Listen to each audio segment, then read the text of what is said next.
Ini adalah segmen akhir. Saya ingin ke Kang Dede, Ketua Komisi 9 DPR RI. DPR sudah membentuk panja, yang Bareskrim sudah bekerja, pelakunya nanti juga harus bertanggung jawab. Pemerintah membentuk krisis center, tapi supaya kita memastikan tidak lagi terulang, siapa yang paling bertanggung jawab, yang bisa kita mintai pertanggungjawaban atas kasus ini?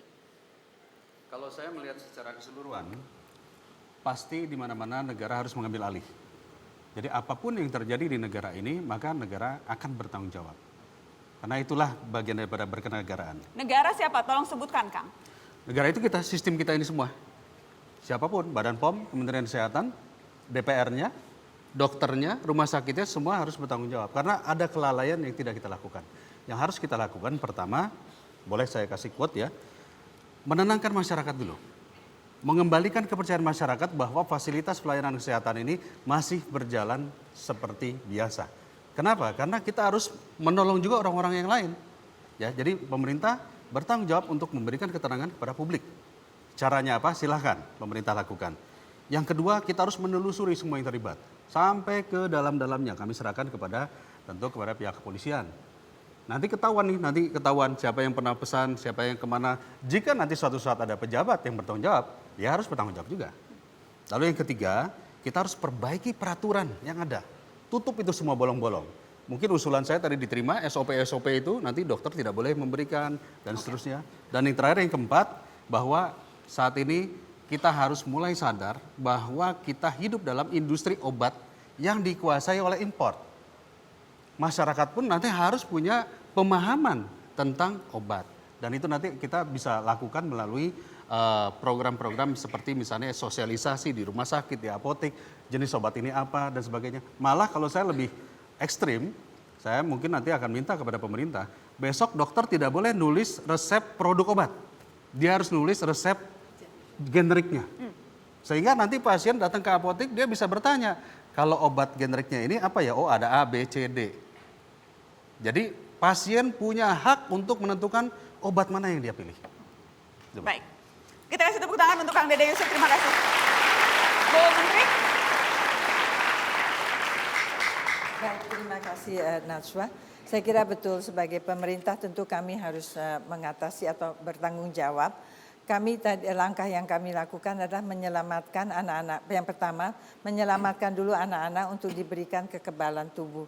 Dan ini yang kita lakukan dulu. Kemudian betul kita harus memperbaiki atau melihat tadi yang dikatakan Pak Ketua Komisi 9 DPR RI ini adalah bagaimana yang kelemahan-kelemahan ini kita akan memperbaikinya. Jadi mungkin juga satu tadi, limbah ini kok bisa keluar dari rumah sakit, ini pun juga kita harus melihat sampai sejauh mana itu. Apa yang salah, ini yang kita harus perbaiki semua. Dan saya kira tentu kami mengharapkan ini memang tidak hanya Kementerian Kesehatan, tentu begitu luas dan begitu banyaknya rumah sakit.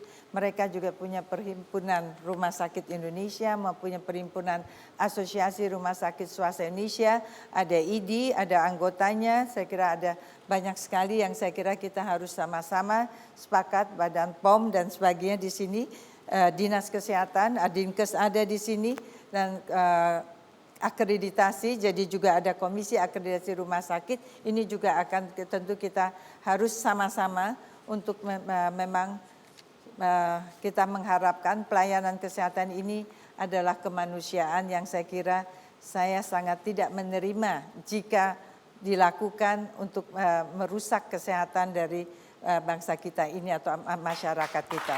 Terima kasih sudah hadir, Bu Nela. Kenapa? Terima kasih sudah hadir. Sayang sekali waktunya sudah habis, jadi tidak bisa semuanya memberikan closing statement. Terima kasih sudah hadir di Mata Najwa malam ini. Terima kasih kepada Anda sudah menyaksikan. Saya Najwa Shihab, selamat malam, sampai jumpa. Terima kasih, Bu Nela.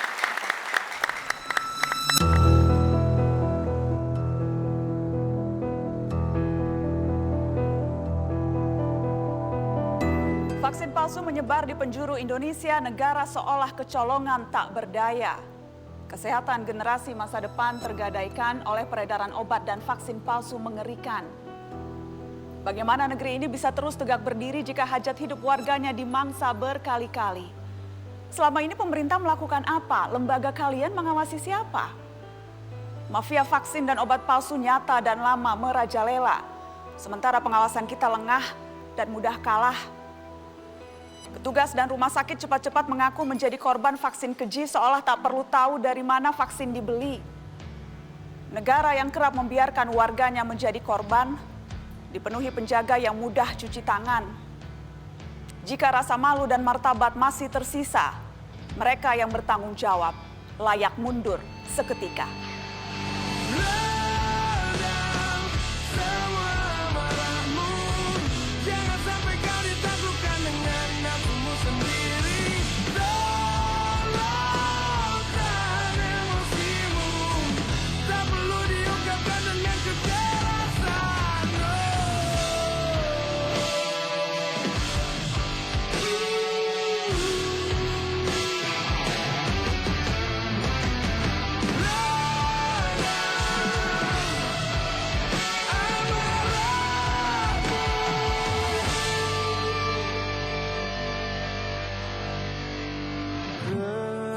Redam semua amarah.